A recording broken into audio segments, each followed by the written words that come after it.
This is Identity at the Center. Okay, we're here at the IdentiBeer in Oslo, Norway. Are you laughing at me already? I'm just starting, and Denise is already laughing at me. Hi, my name's Yanni. I'm here at IdentiBeer Oslo. And, there's one reason I came here. I'll leave it to you to figure out what it is.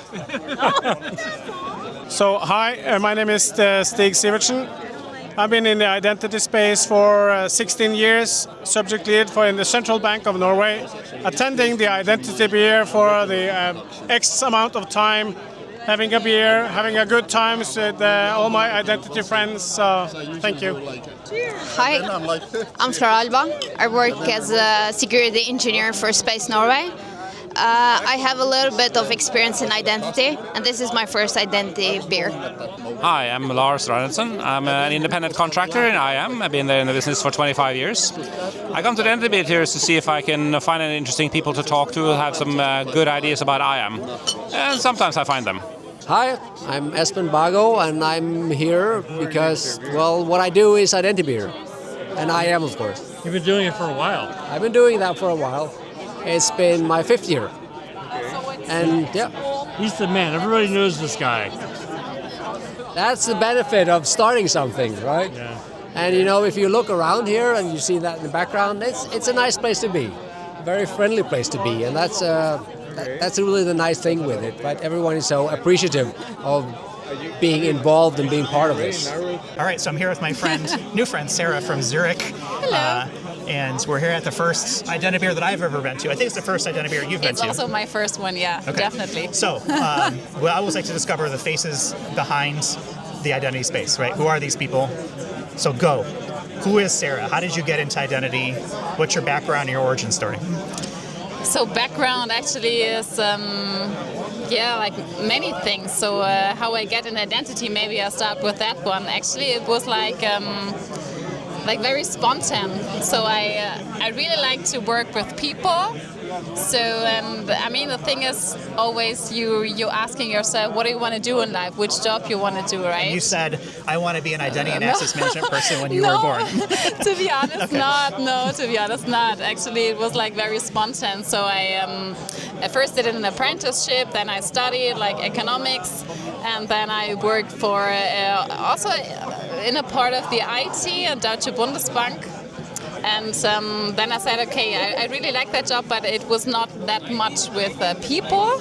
And I really like to interact with people, to talk to people, to make people's life better.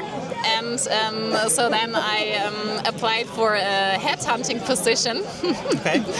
And one customer of myself was one smaller consulting company in Germany in identity. And that was actually my customer. So I called him and he just did an appointment and he said, yeah, okay, so come on, maybe we need some people, we can talk. And I said, okay, sure. And then I was on site with the appointment and actually, so I had the appointment with the CEO, really nice person. I also still in contact with him. Wait, so you joined a headhunting firm, basically a placement firm, right?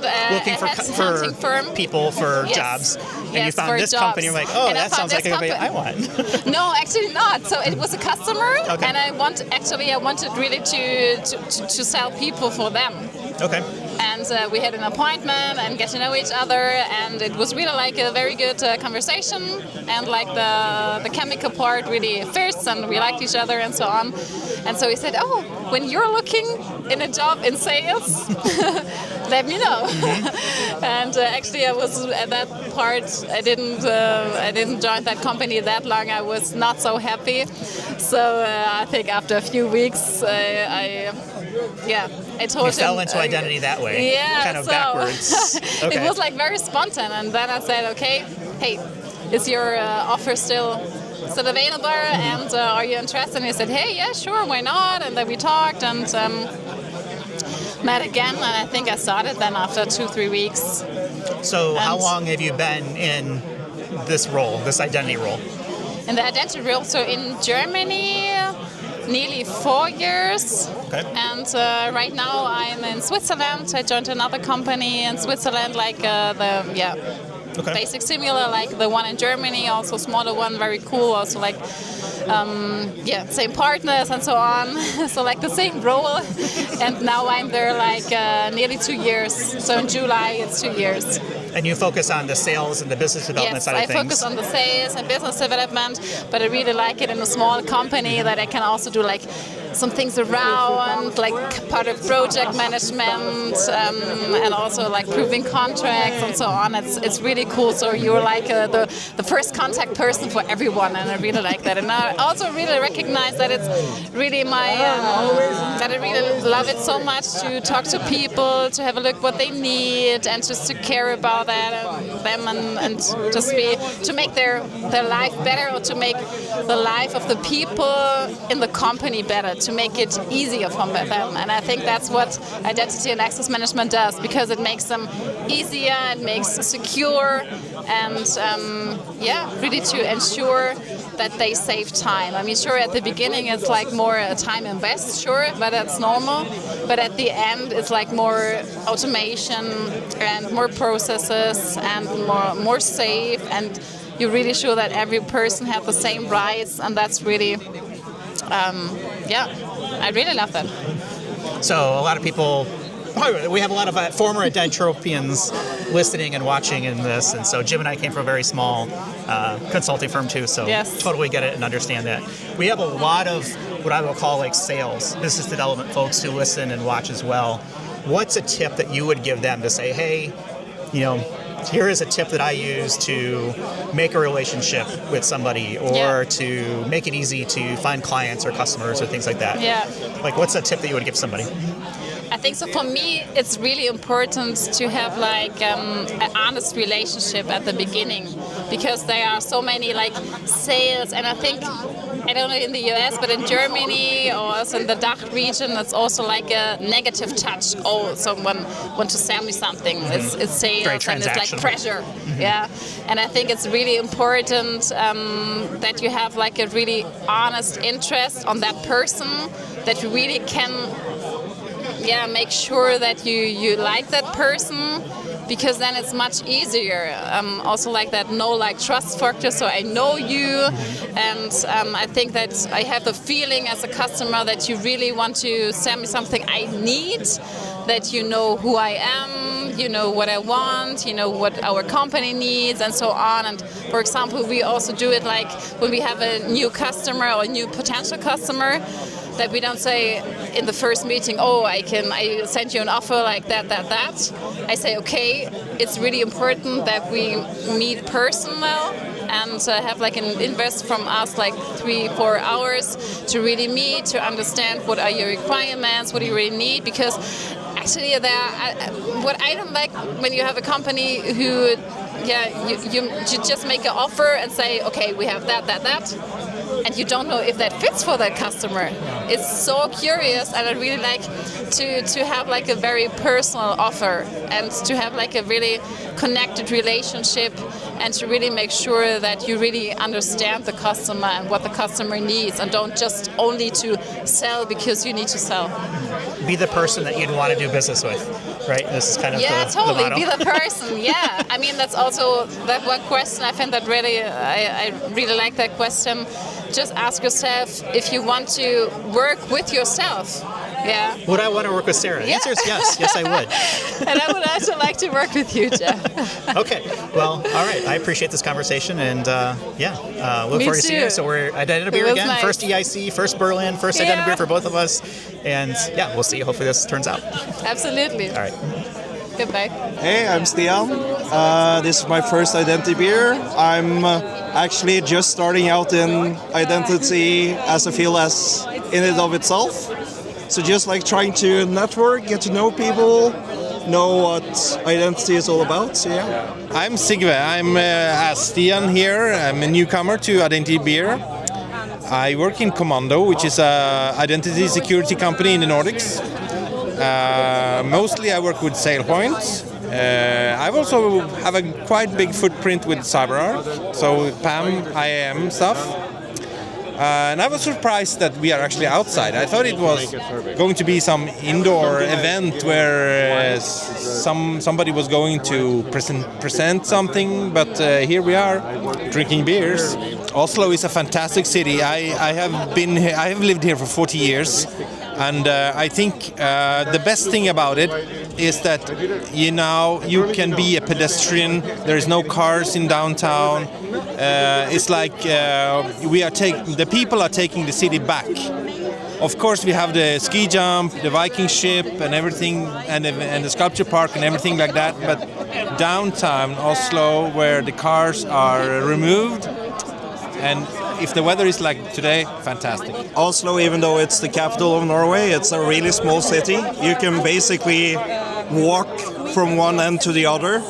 Like most people can like cross the entire city, and like just everything technically being a couple of streets away is great. How much of your day is in English versus?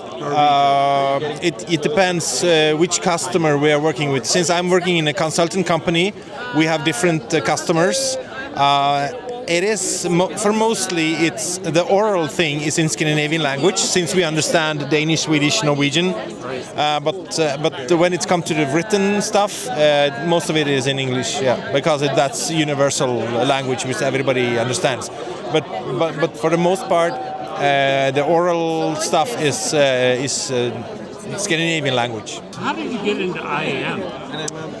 I think the IAM found me. IAM found you, okay. So it was with a project for a client, so they needed more people on the IAM, so I kind of, okay, let's try it. So I work with a privilege access management as well, so it's its neighbor, so it's kind of it was quite easy to pick up.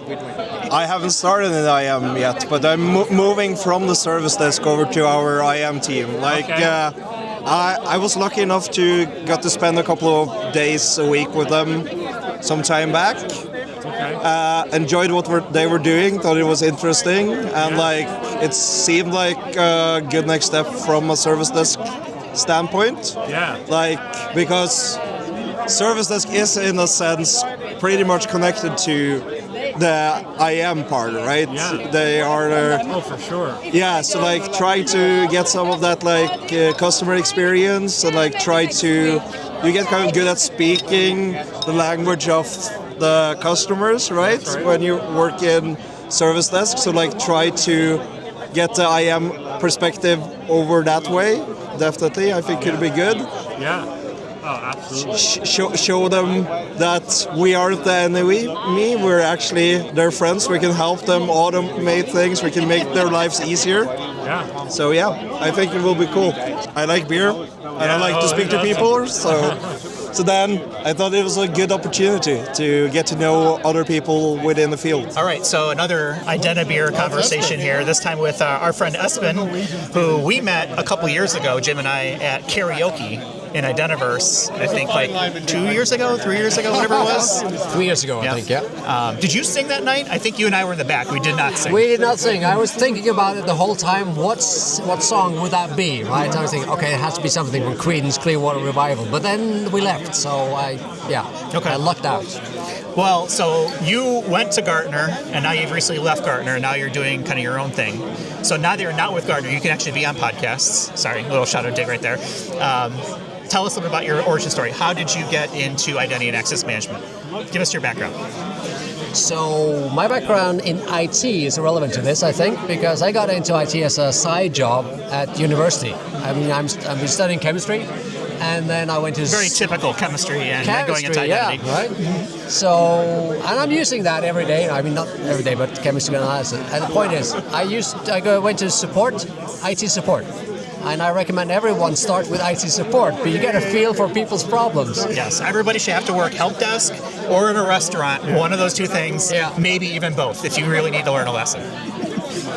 So I worked in a machine room, and I switched tapes for mainframes, and then I went into I was going to say Linux administration, but that was before Linux. I was a Solaris administrator, and then a DBA, and then at one point I came into contact with middleware. And I think that's something that other guests have been saying for in middleware. A lot of IAM is middleware. A lot of IAM happens in middleware. So the thing is, I was responsible for e-business for a large Norwegian company, and I realized we had this thing called the Oracle Internet Directory, which governed something called single sign-on. And that was kind of in my responsibility, so I looked into what was in there, and there was just so much junk.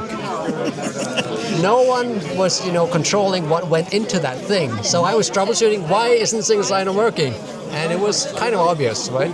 So you started on the authentication side, I guess the directory side, right? If you're looking at Oracle Directory for that, or was it a different part of Oracle? So long before that, I was working with the middleware parts of authentication for the Oracle e-business suite. And that was just something that needed to be done. But I was still a DBA at that point, mainly in my own mind. And then I realized if we can get so much trouble and chaos and junk into central parts of the organization or the architecture in general, because no one really cares about this, then someone needs to care about that. So I started caring more and more, and this was around 2002, I think. And then I just realized there's so much more. And it's so essential. Oh, there's always something new to learn, right? What has kept you in identity all these years? Like, why stay in identity? It's a good question. One reason... maybe I don't want to be in identity. One reason is that there's so few of us, right? So it's a good place to be because it's a good career to have. Identity is so central, right? Would you say it's at the center? How central? It's at the center, depending on how you define identity, right? So access might be at the center, but you need identity to enable access. So if we do digital transformation, we need both of those, right? So I stayed in it because it's really core to everything that happens in society, and also, and you can see this in the background here, because of the community. It's a very cool community. It's a very cool community. And so let's talk about that, because this is my first IdentiBeer, but you're like the originator, I think, of this. And so we've kind of talked about some past episodes of, trying to get this to be more worldwide. And so let's get the message out there. Like, how do we turn IdentiBeer into like a global phenomenon? Because this is a great group. We have 100 people here, I think. I mean, obviously, cameras are shaking and there's a lot of background noise, stuff like that, but it's a very lively and fun environment. This is the biggest IdentiBeer so far. All right. So it's a new record. We had almost as many people 1 year ago in Oslo because we placed our IdentiBeer right after our conference, because we started doing conferences as well, right? This is what you can do. If you have this platform, then you collect the people and then you can do amazing stuff. Make it convenient. It's good. Your people are going to be here anyway. Like, let's get together and, talk. Yeah. And not in a salesy way, right? No, none of that stuff. So until the pandemic, in 2019 and 2020, 2021, we were just a Scandinavian phenomenon, right? And then we got in touch with Amsterdam, Martin Sandren, and when we enrolled them under the IdentiBeer umbrella, and then we had Sam moving up in London. So I think from that point on, the ball really started moving. So we had people contacting us. I mean, mainly they contact me or Sam or one of the others about how do we start a chapter, because people like the idea of IdentiBeer being vendor neutral. You're not beholden to any vendor. Your name doesn't go on an email list. It's a safe place. It's a safe place. I mean, and there's been so many meetups around the world with identity already. There's many places that have these meetups, but it turns out people really like the idea of something that's independent and is a safe space. So I don't have the count right now, but I think we are at least in 10 to 12 different countries, and in Canada and the US. Not that many in the US yet, but I mean, we have San Francisco is pretty regular. We're trying to start up in New York. I think Seattle might have one too. I feel like there's a nice concentration there. They have the ID Pro meetup. Okay. But I think they might be willing to rebrand under the IdentiBeer. Add some beer to it, and then it becomes IdentiBeer. Yeah. So why beer? Why not IdentiWine? Or what if you're someone like me who really doesn't drink? IdentiCoke or cola? We don't want to piss off any sponsors? Very relevant question. So for me, it had to be beer because beer and running are kind of my main hobbies, except for IM. But not at the same time? Or do you drink and run at the same time? No. Sometimes I run to get a drink. To get the drink at the end. And then I run back again. It's not that often. Burn those calories off. Yeah. It's a good combination. But we've been discussing this now and then. We could have done the Identity Tea, which has been a thing in Gartner. The UK guys, right? Right, yeah. And it's a good idea, but it's just the bandwidth of stuff, right? I want to, because I'm very, aware that there are people that for different reasons, many different reasons, won't go to an event for the beer. And IdentiBeer is about being inclusive to everyone. But mainly it's about, it's a different kind of logistics around doing those kind of events. And if we're stable enough and have been running, we do every month in Oslo, IdentiBeers. If we have enough organizers, I think we should try to do some identity coffees or identity brews. Identity brew in general. Huh? IdentiBev, like IdentiBeverage or something IdentiBeverage, like that. yeah. Something that, people can recognize is still IdentiBeer. But, so beer is mainly, it's easy to collect a lot of people around beer, though, right? I mean, evidence shows that. Obviously. Yeah, exactly. Everybody showed up for this one. Yeah. So, okay, I'm sold. I want to start up an IdentiBeer. What do I do? I mean, this is not like it's a mass, group effort, right? It's usually local. It's like, hey, it's just a bunch of people saying, hey, we're going to get together for a beer somewhere, and it could be an app, or I think there's somebody has something on GitHub. I mean, but you've got a website that's actually for this, that people can submit sort of where their chapter is going to be or whatever that's going to look like. You want to talk about that? Yeah, so it's in progress of being good enough, but the main purpose of the website is supposed to be the calendar that you can just at one glance just click and see what's the closest IdentiBeer chapter near me and when do they have a meetup next time. And then the other important part about it is to have a frequently asked questions that would answer how do I set up a chapter if I'm so inclined. Yeah.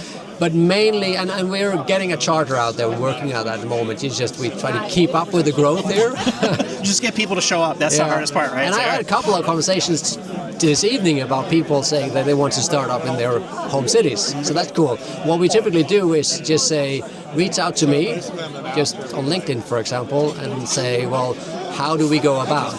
And what I typically tell them, people we have meetings with, is just tips about getting started, what to do and what not to do. But there are some principles, because we need to keep it vendor neutral in general, because they cannot call it an IdentiBeer if it's not like that, right? Yeah. So I've had representatives from companies that shall not be named right now that said, hey, we really want to do this in this city. Yeah. And it turns out that the 4 people in the call with me were all from that same company, and they try to turn like a sponsored event type thing, and that's just a different. Yeah, and it's good for them. Yeah.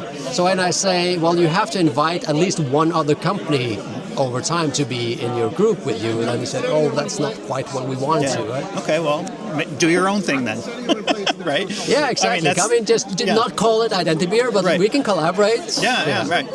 Okay. Well, this is fantastic. My first, hopefully not my last. Now, I'm in a small market in the U.S., Asheville, so I don't even know if there's anybody else in Identity in Asheville. I got to think there's at least 1 or 2. We'll have to see, yeah. If you're in Asheville, North Carolina, and you want to stop on IdentiBeer with me, let me know. Hit me up on LinkedIn. I don't know if there's anybody out there. Otherwise, it'd be very lonely. It'll just be me drinking alone in my house. Sometimes it takes a few months to grow it from 2 to 3 people to 10. Well, what I can say about it, it's really not much work. It's really easy. It's basically just setting up like a date and time and say, hey, we're going to be here. And everybody kind of pays their own way. This is not like it's a membership fee or anything like that. It's just, hey, we're getting together and talk, like individuals. And I don't know if there's actually any identity talk happening. It seems like most people are just talking about anything except identity, which is fine, right? That's kind of the whole point, is to have conversations about anything and everything, but get people in the community together. I've definitely had a lot of interesting conversations about identity at these events, right? Because I get to talk to people that use identity in different ways, and then you just get to qualify whether they use it in the ways that I thought they should, and so on. So plus, you're meeting new people, and you're seeing their viewpoints and understanding their positions. And it's, something like this is great, where we're tied to the EIC conference where there's a lot of people that I recognize, a lot of people I don't, meeting for the first time and having new conversations and things like that, which is super cool. So that's one of the things that I want for the future is that if you go to an Identi conference anywhere, then there's an IdentiBeer after or before. So let's get one for Identiverse. I mean, we're all going to be there in a couple of weeks, right? Yeah. Who do we have to throw down the gauntlet to? Like, what do we need to have happen to have like an official IdentiBeer at Identiverse, or is it already in place? So we've already had a meetup on the Monday under different labels. It was the Auth-Sen last year, and something else before that. So I'm currently waiting on response from the venue, just to see if we're going to be there or not. And the trouble with an event that can be as large as this in Las Vegas, the companies want to have someone who can give them their credit card and guarantee everything. So there will be an IdentiBeer. I can guarantee that. There will be an IdentiBeer on Monday before the Identiverse. It may be more crowdsourced and sort of just all show up at the same time, like a flash mob. Maybe, right? Because which is totally fine. Yeah. So either we do it at the Mandalay, at the Irish pub, but I think the plan A is to do it at the Brewdog. Okay. Because Brewdog has lots of space and they have this terrace around the strip. Okay. And I want to do that from 4 p.m. and onwards, so everyone who gets into town on that day can just go to the IdentiBeer as a reception. And just be kind of a revolving, kind of open spot where people can go to. Yeah. That's very cool. All right, well, this has been a lot of fun. So, hats off to you. Congratulations. I mean, this is, quite the success here. I'm really proud of the community. Yeah. So, all right, it's good talking to you. We're gonna get more drinks and more food. My name is Bjørn, for everyone not speaking Norwegian. Working in Norway. Been working with identity and access management for a bit more than 20 years. Working right now in a smaller boutique company called Commando. And I'm here at IdentiTBeer to meet my friends and colleagues and enjoying the sunshine for once. So I'm born in Nepal, as you can see. And I've been traveled quite a lot in my life, most of the continents. Norway is one of my favorite places because of the relaxed working community, meaning that we work together even though we compete outside of these nice venues where we drink beer. We have good relationships. We can, without any challenge, talk to anyone here, even though tomorrow morning we will be in a tough competition for some client or something like that. It's a very open and including company and country. Yeah, it picked me. So I started working with normal kind of operations back in 98, 99. And then I worked with, like, in the early days, we built one of the first net banks back in Norway. And we started with access management. A lot of the people that have been working 20 plus years started with IBM, ISAMs, and all those kind of technologies. So we built up one of the best, I would say, still really one of the best net banks in the world at that time, in 99, 2000, on ISAM, before it was purchased by IBM. And from there on, kind of moved into both from an access management perspective, then moved into IGA, moved into access, like attribute-based access control, privileged access management, kind of all over the place. So been doing most of the different main domains over the last 20 years. Yeah. How would I think about AI in IAM? And I have to say, I'm always interested in the new kind of technologies that comes in, new standards, new products, new capabilities. And I'm really kind of baffled by some of the new tech. Like you have, and I'll just do some product mentions, even though it is no kind of thing related to me, but I am ones doing really good AI on top of legacy or kind of old school or existing IGA tools, where you have like the native language. People are used to using chatbot, they're starting to using Copilot, and they can talk to an actual tool that just delivers immediate response. And I think it's kind of baffling. I see all the different type of vendors starting to build their own solutions. And it's going to completely explode on how you interface with a different type of people. So the different, if you're administrator, you'll get the kind of the interface of an administrator. If you're end user, you get the interface of an end user. And in addition to that, of course, everyone talk about agentic AI and how that's going to influence things and how to manage what you should be accessing and what shouldn't be accessed by an AI agent. But I still think it's like we're going to reduce the kind of knowledge need. Kind of removing a lot of the first 2, 3, 5 years of experience because you can get that for free, and then it's more like understanding business, understanding actual what do you want to accomplish more than the technology, right? My name is Gunnar. I work in a consultant rig called Advancia. I got into IAM a few years ago, in 2007. Basically, it picked me. I thought security was fun. IAM was a way into the security. Really good way to get into all of the good stuff that IAM can offer. Everything about programming, integration, but later on, what caught my interest and made me stay is basically the business side of it. To me, identity is the way into security. It is the trust part, it is the compliance part, and it is the governance part. To me, the thing that excites me the most about identity is that no day is the same. It's affected by everything. And it affects everything around itself. So when we talk about AI, for example, they have a huge privacy issue. That is part of identity core. And if you have ever tried to de-anonymize someone, you have done that through identity functions. And you can do that also through identity management functions. It is basically the same. It's the same, different sides of the same coin, basically. The hardest problems I've ever solved with identity have always been within the organization.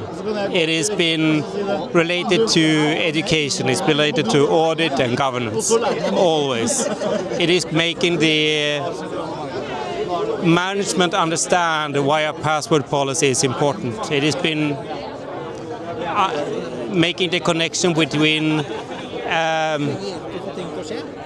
something as simple as the authentication rings within the Linux kernel, to top management of an organization. How does it actually affect each other and why? I worked as chief architect, lead architect for several projects. I worked as identity lead and different types of project leads. But I also worked as a programmer within identity management projects. My specialty within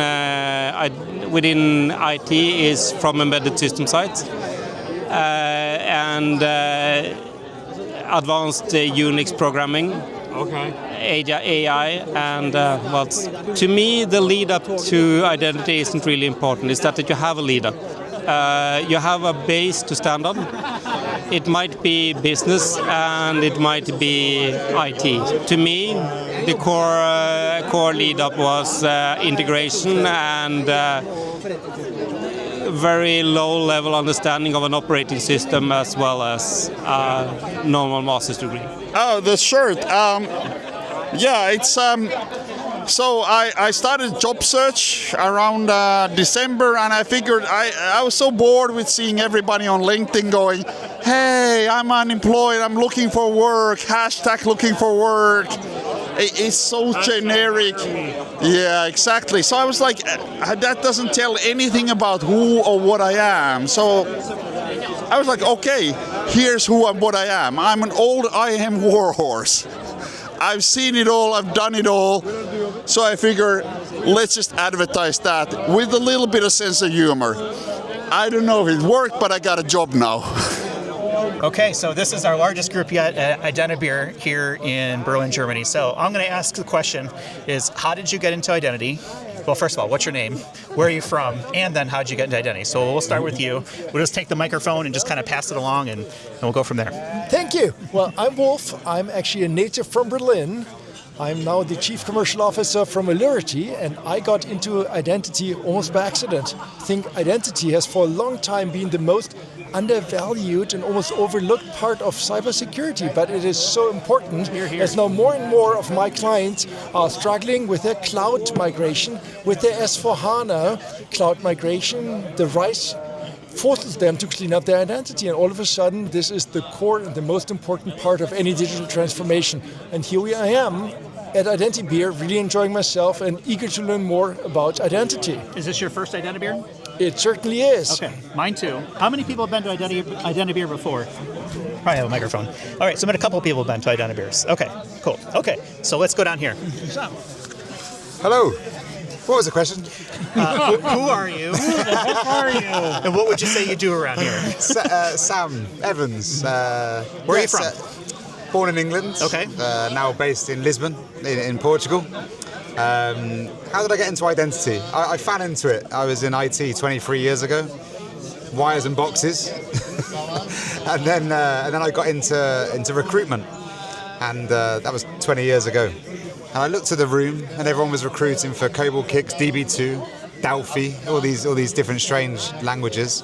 And then I come across I think it was role-based access control opportunity. Oh, you picked something easy. But there was no one about that was recruiting for it or could recruit for it. And I thought, I'd like to pick a little niche. And then that's what I'd done. So I started working the network and finding people in that industry. And built quite a big phone book and a little black book, and started putting people into jobs and into roles and building teams, and that was the origins of it. Yeah. That's pretty cool. Yeah. 23 years. 20 years. 20 years. Yeah. Why do you stay in identity for so long? It's a niche, and it's failed for 20 years. The same problem that we had 20 years ago is still prominent today. It's a skill shortage. Why are we not doing more to educate? And to Wolf's point earlier, the fact that we're calling it identity security now is a great thing, because it means that we're weaving it into the fabric of security, and it's getting the place that it should have. The fact that we're talking about a CIDO role, meaning that identity gets a seat at the top table. And it's here to stay, it's going nowhere. So, and all of that little black book that I was talking about, for me, people make projects, good people. 50% of projects are failing. How do we stop that? So there's a lot of improvement that needs to happen, and I want to play a role in helping with education, awareness, and growth of all of that. So.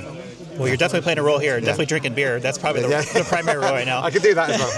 All right, let's go down to the next.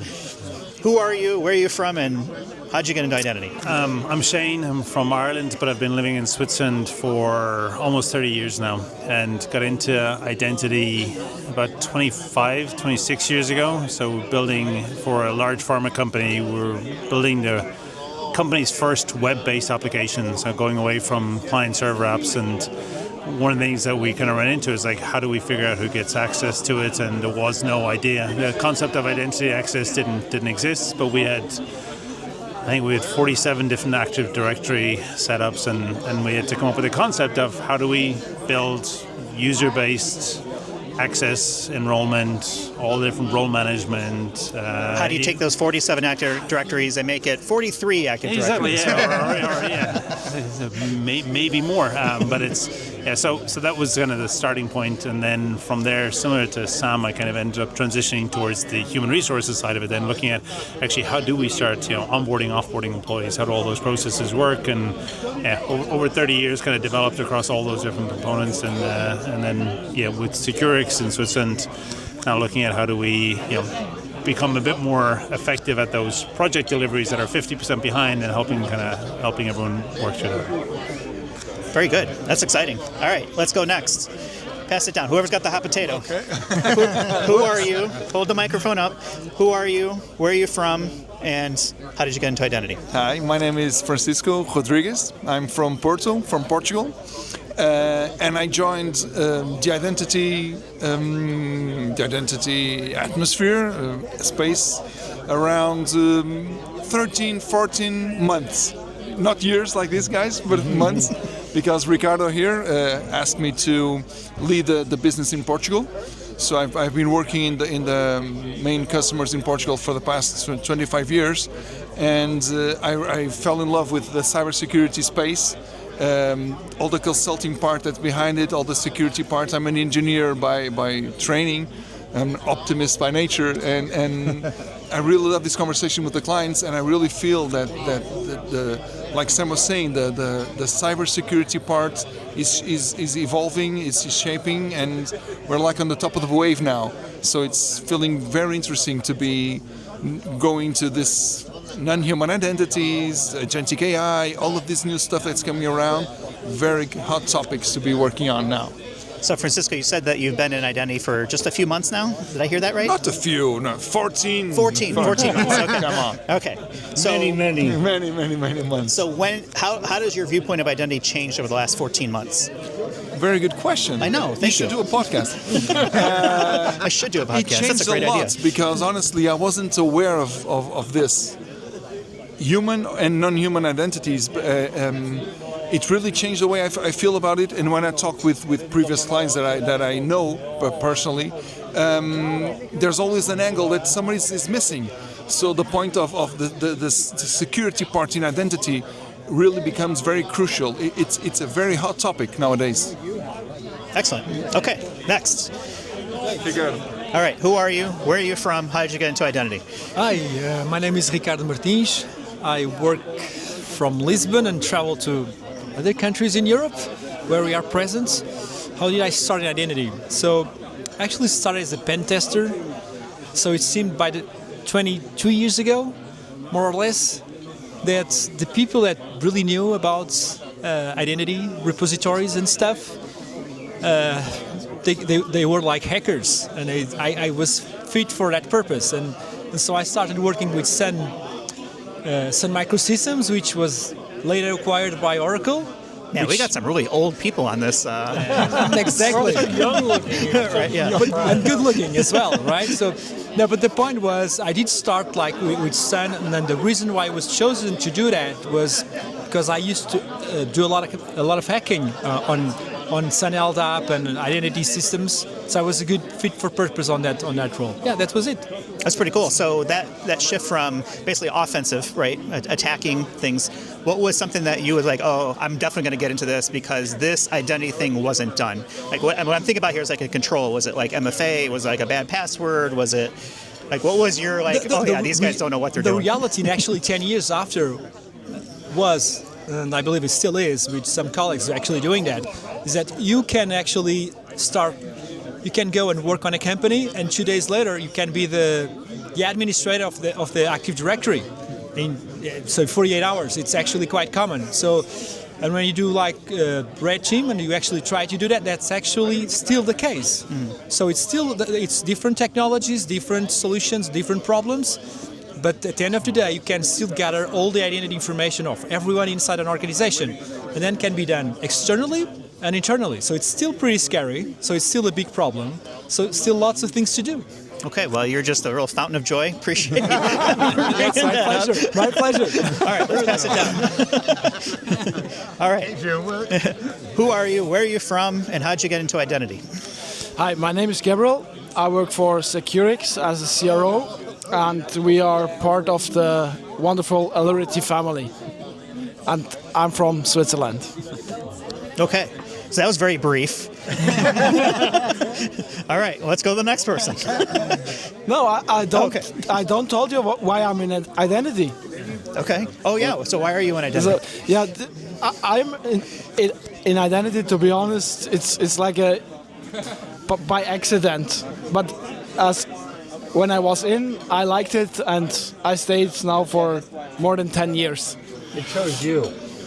It chose you. Yeah, identity chose you, right? Yeah, that's been my standing theory for 6 years now. So what keeps you in identity?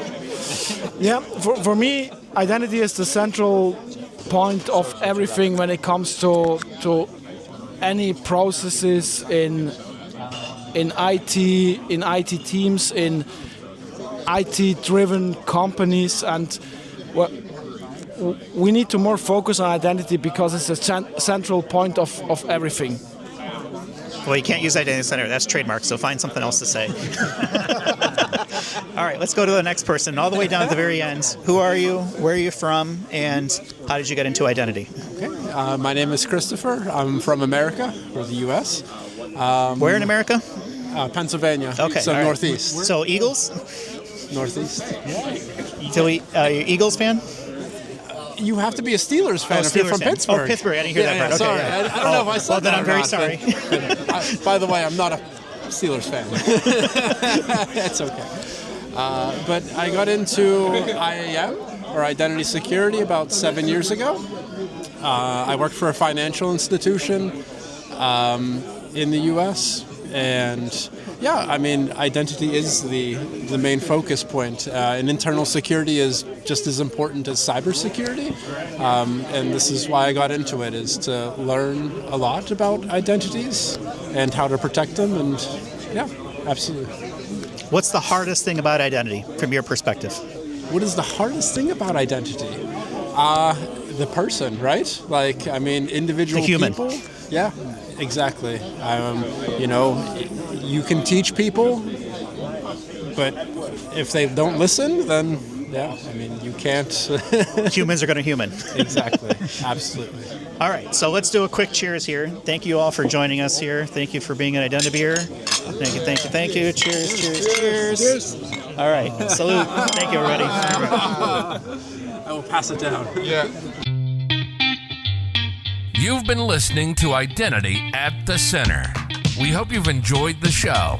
Make sure to like, rate, and review. And we'll be back soon. But in the meantime, hit the website at identityatthecenter.com. See you next time on Identity at the Center.